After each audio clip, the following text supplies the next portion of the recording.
All right. Hello, everybody. Good morning. Good afternoon to our clients on the East Coast.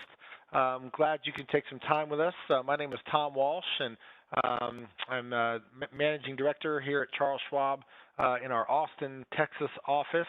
And we are thrilled to have with us today Sarah Kahn, who is with our partner through Hightower Advisors to tackle some things that we're seeing out there in the world regarding cybersecurity.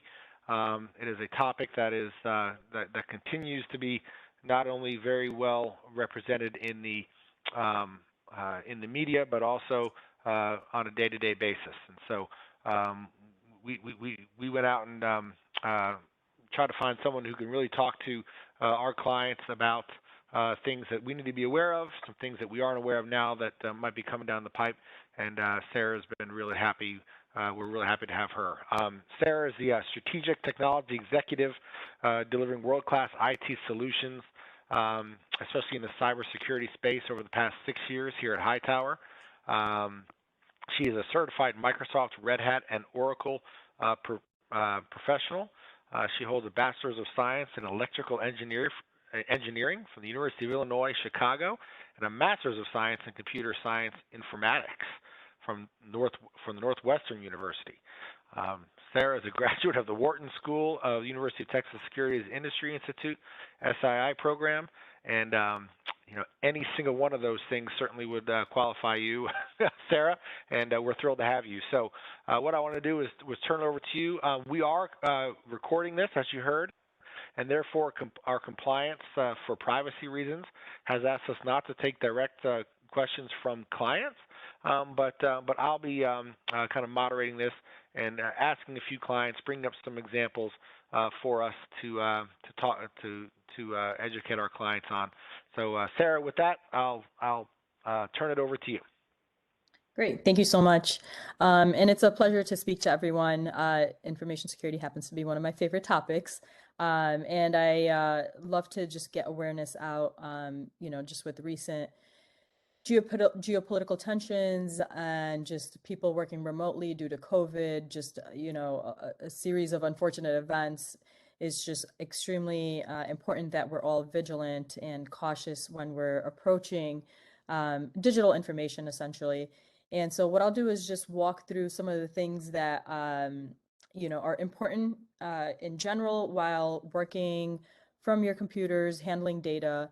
And then later in the conversation, I'll actually highlight some of the trends that we're seeing lately due to the COVID scenario, where people are primarily remote or working from various locations, which may not be their own homes. A lot of our clients we're seeing are working remotely, and so therefore a lot of the computer handling is left to the user itself, where your companies may have handled that for you previously. And then secondly, just the Russia-Ukraine situation.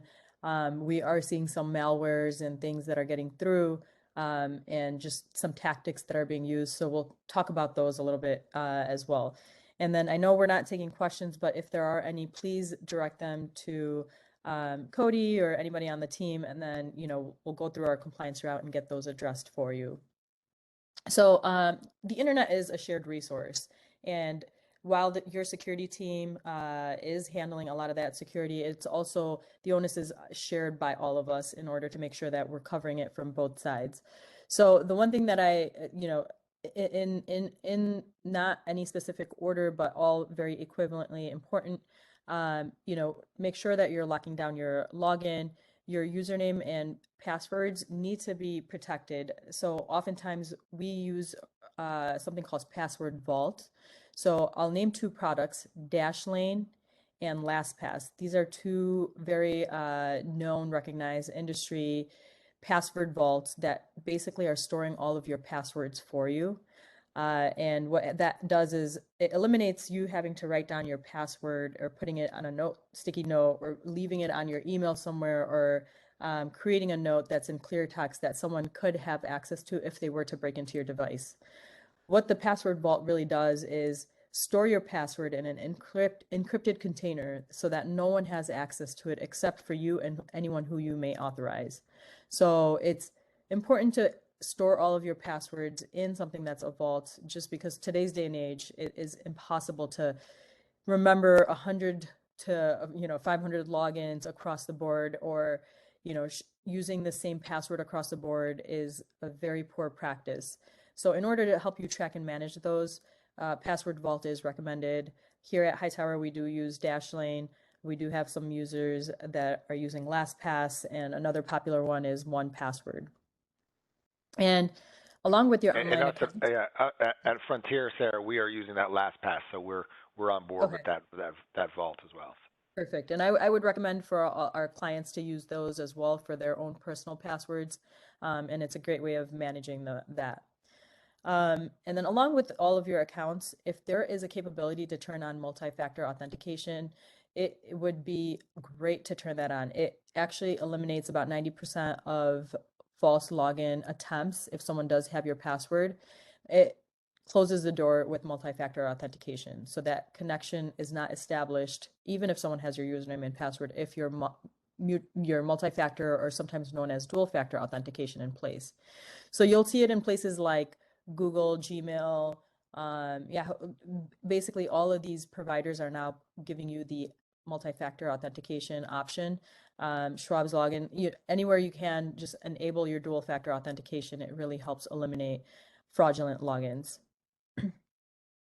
Next, when in doubt, throw it out. So if you're seeing any emails, any information that's coming through to you that doesn't look right, or they're prompting you to click on a link, which could be a tweet or somewhere onto some social media, it's a redirect somewhere, and something doesn't look right, just delete that email. If you have a support team, you can forward it to see if you can get more information about it, where it's coming from.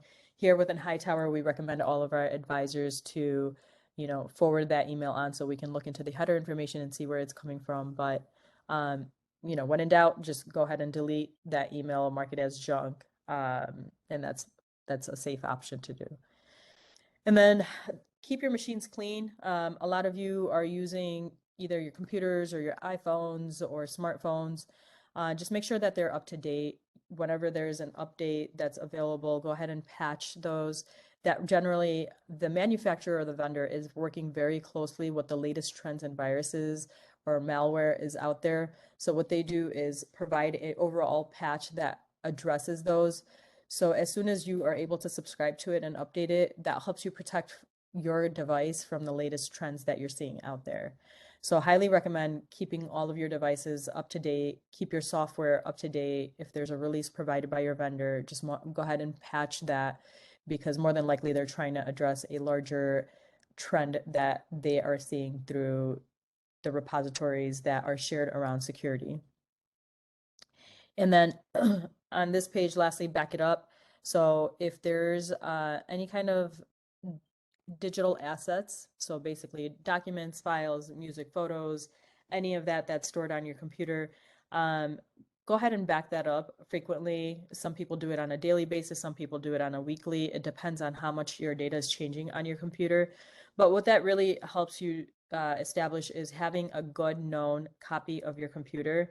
Say that you accidentally do click on something and a ransomware gets on your computer, or there's some sort of malware that infects your computer, at least you have a good known state of backup to roll back to so that your data assets are still available to you.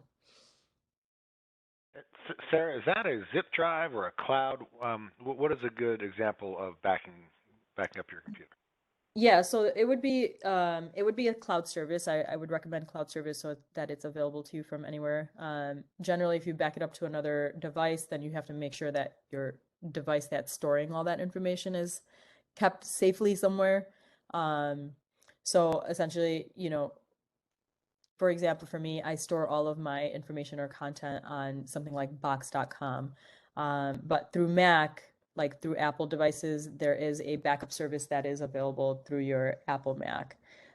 So it's essentially where you're saving your data, just have that backed up. So if it's um, a shared drive, which is like box.com or Dropbox and things like that, just share the documents that are important to you there, and you can set up a schedule for it. Good question. And then so own your online presence. So oftentimes when you're visiting a website, you'll sometimes see something that says accept all cookies, or can we capture your data? There's requests and prompts about how you want to share your data with them. So make sure that you're consciously choosing the settings that you're comfortable with. Often we're just bombarded with so many notifications that you just want to basically hit accept or okay. But just take a few seconds. If it's a site that you're often visiting, or any site, just go through the prompts. It's a one-time request for that site. It'll use it going forward. But feed in what you're comfortable with sharing. Some of them are asking, can they keep your email information? Can they keep the data that you're entering into your fields? So know what you're feeding that site and allow them to save what you are comfortable with. And then share with care. We're actually seeing this. I'm going to highlight this one a little bit more.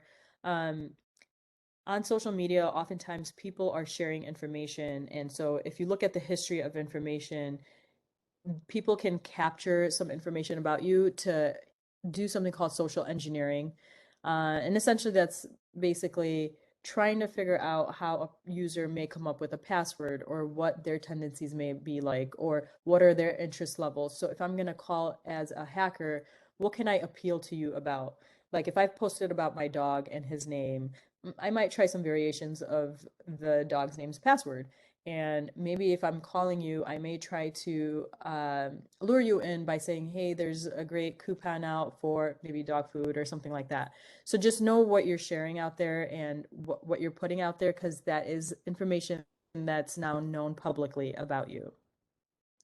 And lastly, that's basically the same point wrapped into one, which is, aside from social media, also the applications, websites, and areas that you're connected to, they're capturing your information. So be cognizant of what you're sharing. Make sure that it's data sets that you're comfortable with sharing.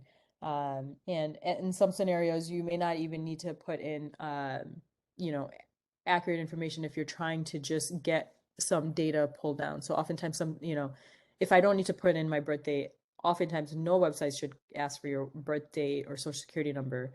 But if it's a government site and what that's what you're trying to feed into, then know that that's probably appropriate. But anywhere else, no one really should be requesting your birthday, social security number, things like that on any website. So now this, I'm just going to highlight at a high level on remote working practices. So if you're not in the office, lock your device, whenever you're walking away from your computer. If you're in a shared environment, and it's not your house and it's not the corporate office, just lock your device if you're at Starbucks or something like that. Whenever you step away, anytime you're not at your computer, we want to make sure that that screen is locked. Be cognizant of voicemail phishing. So this is a trend that we're seeing, where people are actually calling with voicemails, or they're sending a link to say, access your voicemail from here, or listen to this voice message from here. And essentially they're trying to choose topics that might be relevant or important to you. Some of the things that we're seeing is, Russian malware attack on an account, please call immediately. Looks like a money transfer has been requested. So just look out for things like that, and don't fall into that cycle or offer information. Don't download any new tools that are not known to you. So if you're seeing an email that's coming into you saying download this tool to access XYZ, if you don't know the tool, don't download it onto your computer or install it. We're seeing a flurry of fake texts being sent across to mobile devices. And some of them sound like it could be real, because either they're targeting your interests, or B, they know which company you work for. And so it seems like it's being sent on behalf of the company. So just make sure that, is it, a normal practice for your company to send you texts like that? If something seems a little off or a little odd, use that intuition to look into it further, and recognize basically if the text, the way you expect it to be written from somebody who's known, and that's the same sender. If something looks off, then something most likely will be off. So just look into that further. And then just connect to safe Wi-Fi networks. We're actually seeing a lot of people being attacked or information being captured because they're connecting to public Wi-Fi networks. So if you're doing something that's sensitive, like logging into your banking information, logging into any kind of account that may be considered sensitive, make sure you're doing that through a secure network. I would recommend against connecting to public Wi-Fi, like, if you're at the airport, if you're at, some coffee shop and things like that. If it's an open network, more than likely it's not safe, and try to refrain from it. You're better off using your hotspot from your cell phone. And Sarah, when you are on those public Wi-Fi's, and what makes it unsafe?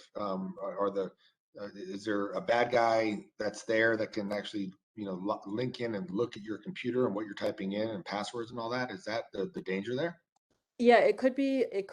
There is someone there that's just basically trying to read the public network. But secondly, it could also be you just don't know what's attached to the network. So in an area where the Wi-Fi is available, somebody may have plugged in something, which allows them access to the network. And because it's not a known network to us, it could read what's being sent and received to your computer. So it's called network sniffing, basically, packet sniffing. So that's what you're trying to avoid, is just something that's an unknown network. We don't know how it's been secured. It's just better to not connect to it, because the data being transmitted in and out could be seen or captured. Thanks. Mm-hmm. And then just a few more tips. Be also conscious of what you're putting into your personal computer. Um, for our high tower folks, we basically lock down the USB devices. But what we're seeing is also some folks have been, there's like a thumb drive that's just laying around, and somebody just is curious and they want to plug it in to see what it has on it or who the owner might be. So that often can infiltrate or spread other viruses through there. That flash drive may have viruses in there. So don't plug in anything into your computer, especially if it's your personal computer. Most likely some of those policies aren't in place to stop that from occurring, or it will start reading that flash drive. So try not to plug in anything into your USB devices if you don't know what it is, if it's foreign to you. And then just again, just make sure you're patching your operating system, you're patching your computers, you're patching your smartphones, you're patching your devices and software and applications. Any patches that are available, just go ahead and apply those. And then also shut down your computer at the end of your session. So this is a practice that I started doing, where if I'm not using my computer, I just shut it down rather than leaving it idle, just because it breaks the internet connection. So something isn't occurring in the background. So it's just a good way of ending any connections that you may have not wanted to open, but it terminates them.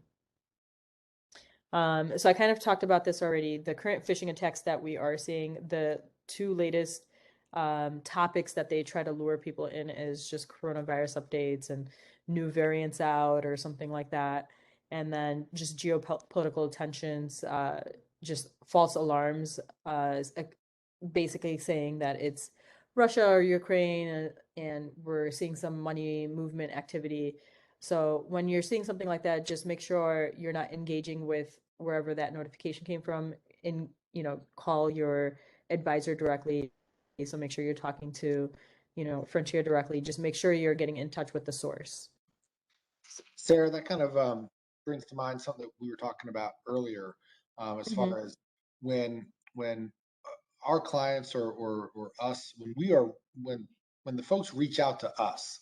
Like, so if someone hits my phone or my computer saying, for example, I had a situation with a client where they were working on their computer and they got basically a flash on their computer saying, hey, this is somebody from Microsoft, and we would, we need to help. We need to get on your computer to help with an update.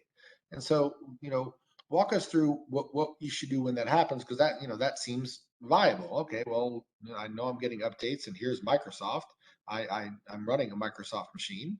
Um, this seems viable. So earlier you had said make sure to maybe say instead of responding to that person that reached out to you, maybe ignore that and go find a known number for Microsoft, and then call that number to see if it's legit. And kind of walk through the best practices on when Yeah. So generally, if you're not requesting or engaging support, if you're not the one who initiates it, more than likely Microsoft will never reach out to you to help you with something that they've noticed. They are too large, there's too many clients. No one's going to reach out to you directly, like Microsoft or Apple or any of the, like IBM or any of these guys, to help you with an issue. Generally, you're the one who initiates. I have an issue and I need some assistance. Um, so in that scenario where you're seeing a prompt like that, I would actually shut down and restart the computer just to break that connection. And then make sure that you look across your tabs and close out the one that may be triggering that or allowing that to come through. But that generally is a sign that there might be a malware on there. And what I would do is I contact your support person. So if the prompt is, say coming from your bank, Schwab, or whoever, contact them directly just to make sure that everything is okay. And then secondly, get your computer checked out or run your malware on it to make sure that there isn't something that's running that's causing that false prompt to come up. And generally, I'm calling it a false prompt because Microsoft will never send you, someone's never going to reach out to you or initiate that reach out for support. So at that point, I would say go ahead and get an appropriate known technical support person to help clean out your computer if your antivirus and your malware isn't working. And that's also the case with like the IRS or the government, Right. because that's another tactic where someone gets a phone call from the IRS. The IRS doesn't call Right. us, right? Right, exactly. And it goes for mostly like these large places. The places that you usually do call is maybe, you know, the bank, or they're seeing something unusual, or like your custodian. And at that point I would even say it's better or safer for you to call the known number back or get in touch with somebody. You call into, you know, your bank's customer support number and then get through to who you need to get patched to. Because it's almost like whenever you're talking to someone and they've initiated the call, you don't want to trust the person right away. Perfect. And then also you had touched on Russia, Ukraine. That's obviously a hot top of mind topic where we might get a text saying, "Hey, due to the fact that this is happening, your Chase bank account needs to be updated. Click this link." What about the articles that we read? Is just as far as that there's going to be increased Russian hacking just in general. And is that, how concerned are you for not only individuals, but also for, here in Texas a few weeks ago, our energy grid came out and said that they'd had reports that there were some cybersecurity targets from Russia. Just in general, being in that landscape, what are you seeing? I mean, it is concerning. We're probably seeing more infrastructure activity than anything.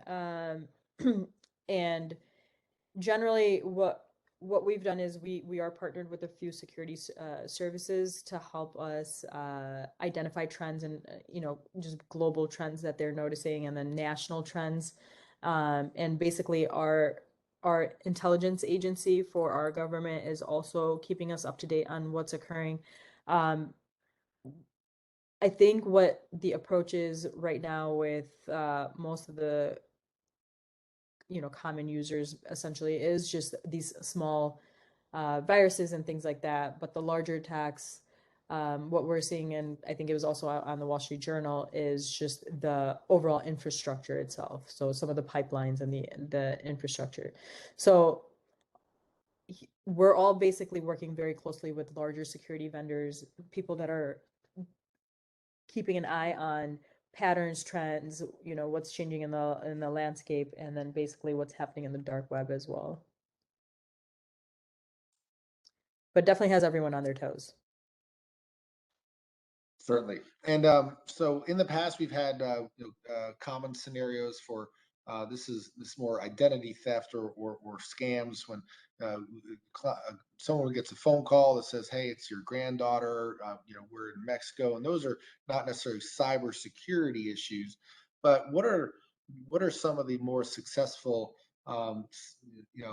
cybersecurity um, things that you see, and are the Norton antivirus softwares good, or is there something that we need to be doing more on our end to protect ourselves?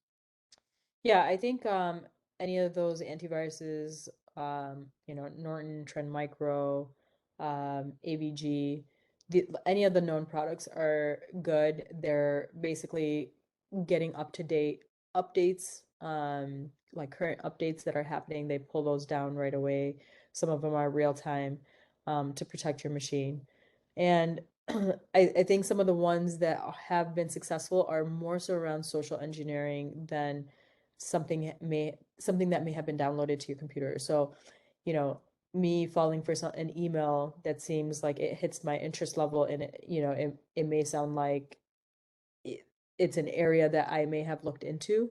For example, say I'm extremely into cars. It's known that I'm into cars because that's mainly where the websites that I visit, and I fed in my information.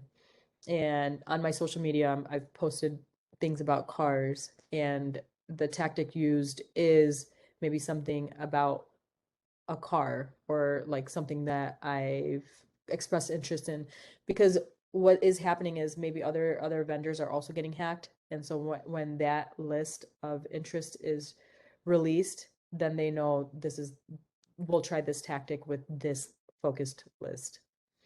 And so the one that we're seeing as a common trend is just around coronavirus, because everyone's interested in that and dealt like any kind of variant that's out. And then just everyone is always a common concern for everyone is just what's happening with their money. And so anything around, we're seeing some money movement, could be related to geopolitical issues. We're all on like a heightened concern. So it's just the best way to catch someone who's already concerned, to say, hey, something's happening with your money and there's a larger geopolitical issue going on. So it's just compounding the concerns. Got it. Okay, so is that about the the material you wanted to cover today, Sarah? Yeah, and I wanted to see if you had any questions or if there's anything on your side that you would like to talk through. Yeah, and so just again, just a couple of things. You had mentioned um, the LastPass or the vault. Is that a situation also, like, is there a concern that the vault would get hacked, or is it encrypted to the point where that you are safe there? And then one thing that I like about the LastPass is you can also set it to where it creates the password. So again, it's not, my passwords aren't just the same version of different passwords, which we're all guilty of. And I feel that that's a little bit more secure. But is there, is there a danger of now we've got all of our passwords in one spot, and then that gets hacked? Yeah, so it's 256-bit encrypted, and so what that means is the level of encryption is high, and it's very difficult to break through. So we haven't really seen a scenario like that. And the vendors in the password vault, like business basically, that is their primary focus. So they're oftentimes changing the process or code as needed to stay ahead of it, because that is their bread and butter. Um, the likelihood of that, being exposed, um, is very, very minimal, but it is more likely that one of my passwords, the way I would manage it without a vault, is more likely to be exposed. So if I'm going to take a risk, I'd rather take the risk with a Right. password vault manager than trying to manage my own passwords and thinking that I'm doing a good job. And we have seen scenarios where people store their passwords on their phone, and their phone ends up getting maybe lost or stolen, or somebody is just able to get onto their phone, all you do is go into notes and you see a list of username and passwords, and it's just as simple to take a screenshot and get that sent around. um, or the thing that I see is, there's a Excel I'm sorry. No, Yeah. you're good. Yeah, so there's a scenario where, people have it stored on their Excel sheets. And Excel, while it's great in, like, having columns and organizing your data, it is clear text. Even if you put a password on your Excel sheet, it is extremely easy to bypass an Excel password. And at that point, you just have a very nicely consolidated list of all your username and passwords that the file could now be easily exported and sent out somewhere else. But your password manager, it has a few levels of layers of encryption security for you to get into, and then there's a very clean process to get someone else added, like if you wanted your spouse added to your access to the passwords, or a way that we use it actually within our own family is that we have a family account where there's certain logins that are shared amongst the family, especially after my father had passed.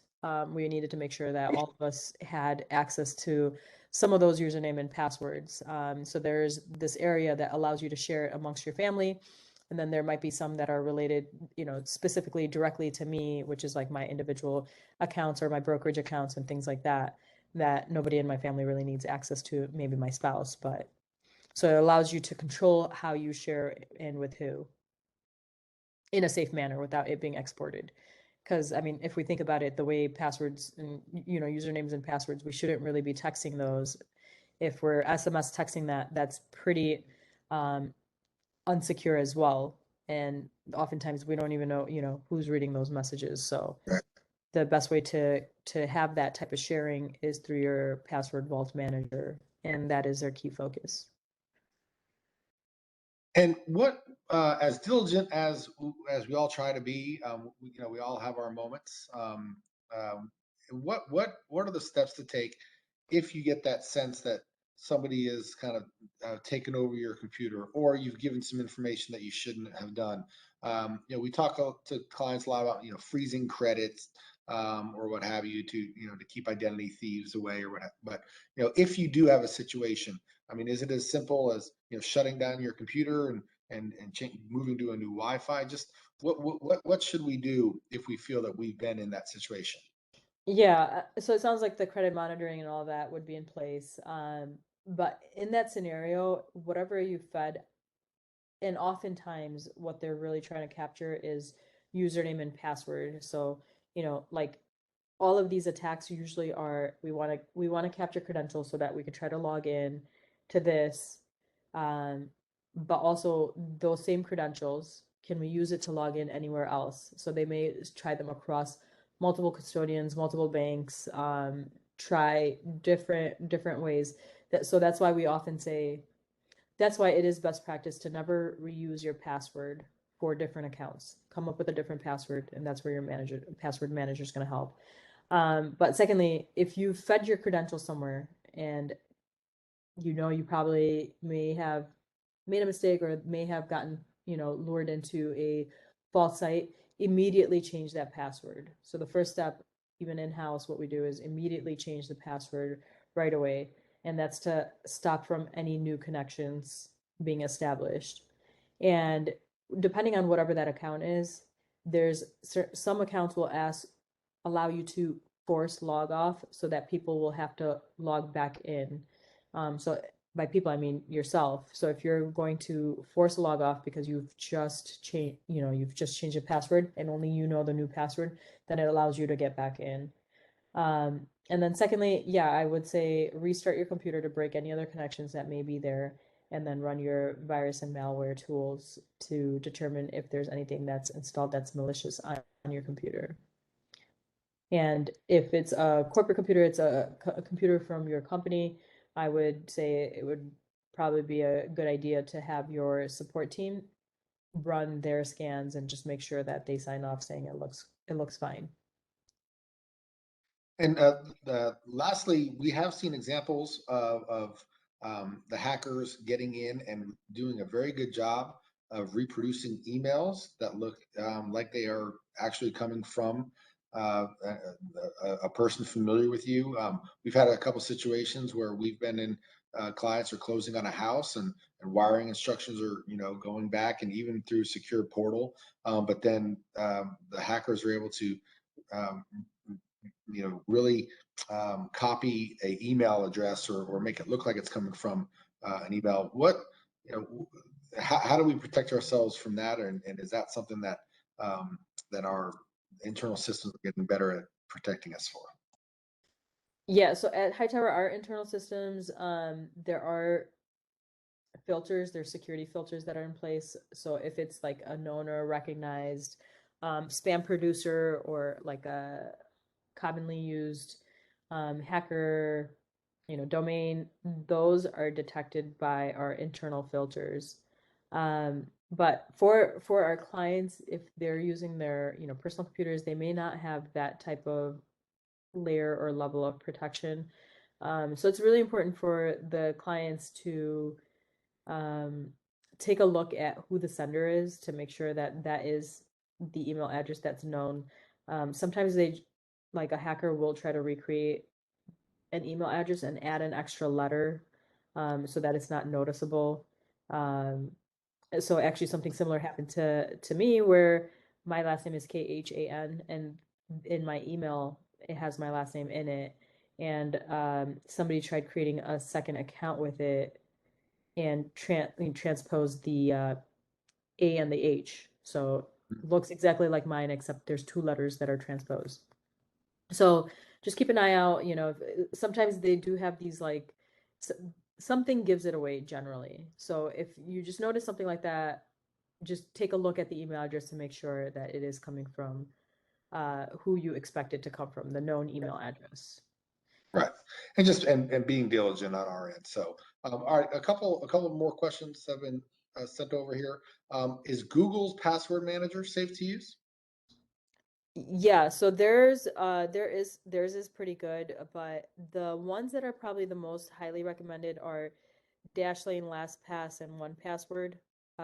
Those are the ones that we've done research on enough to know to, say it's been fulfilling the need of clients and corporations and firms. Um, the Google one, if it's a free service, I just get a little skeptical of like how good of a job they're doing. Okay. And is Kaspersky still a decent antivirus program? It is. That's probably one of the main antivirus providers. So they do a decent job. And along with Norton, Trend Micro, AVG. But right now we've been seeing Norton and Trend Micro kind of take turns on providing great service. CrowdStrike is another one that's fairly in the media quite a bit for their antivirus protection. All right, perfect. Well, thank you so much, Sarah. I think that covers everything that we had on our end. And Yeah, I just had one more thing Yeah. to add, kind of in line with the question that you were asking of, say we suspect that something was transmitted. So the other trend that we have been seeing is that when an email credential is compromised and you suspect that maybe that your email has been hacked, there's a setting within your email for rules. So these rules basically direct what should happen with an email. And what a hacker might do is create a rule to say anybody who's sending an email from this email address, please redirect it to the hacker's email address. So if you suspect that your email has been hacked, make sure that you're checking your rules to make sure that there aren't any new added rules by the hacker himself or herself. And then secondly, if you're not sure, just have your support personnel take a look. Just say, I'd like my rules checked for my email. And then that way you can determine if there's any kind of reroute that's happening of your emails. There was one scenario where we were seeing copies of anything that was coming in and going out being sent to the hacker. And that's how the hacker was very in the know of what was happening. So just make sure that you're checking the rules on your email so that you can cut that type of communication or copy of that communication from occurring. And when I'm saying that, when we've seen things like that, I'm talking about, basically the financial services sector. In a lot of our user groups, we're talking about scenarios that are being seen. So overall in financial services, we're seeing rules being constructed within your email to try to see if they can create copies of it. Perfect. Thank you for that. Outstanding. Well, thank you again, Sarah. I appreciate your time, and clients, appreciate you all taking the time as well. And Cody is going to work on getting this approved and a recording being available to send out to reiterate the points that were made today. If you do have a situation where you have a question on something that you come across or a concern, feel free to reach out to us, and either we can help, your advisor can help answer a question that you have or get you to the right spot. And we love that we have people like Sarah on our team, out there making sure that we're as safe as we can possibly be. But I think ultimately so much of it comes down to our own diligence. And I know we're all working hard on it, but if we do get ourselves in trouble, it's better to address it quickly than let it go down the road. So anyway, thank you, Cody, for setting this up, and thank you everyone for attending. And if there's anything that you need, just let us know. And Sarah, really appreciate your time. Likewise, thank you so much, Tom, and thank you for bringing up a topic like this with our clients. It just shows like that fiduciary responsibility of just making sure that we're trying to do the right things for the clients. So it's great that you've chosen this as the topic to share with the clients, because it's one that's very critical. Absolutely. Well, thank you so much. Well, everybody have a great rest of your day, and we'll talk to everyone soon.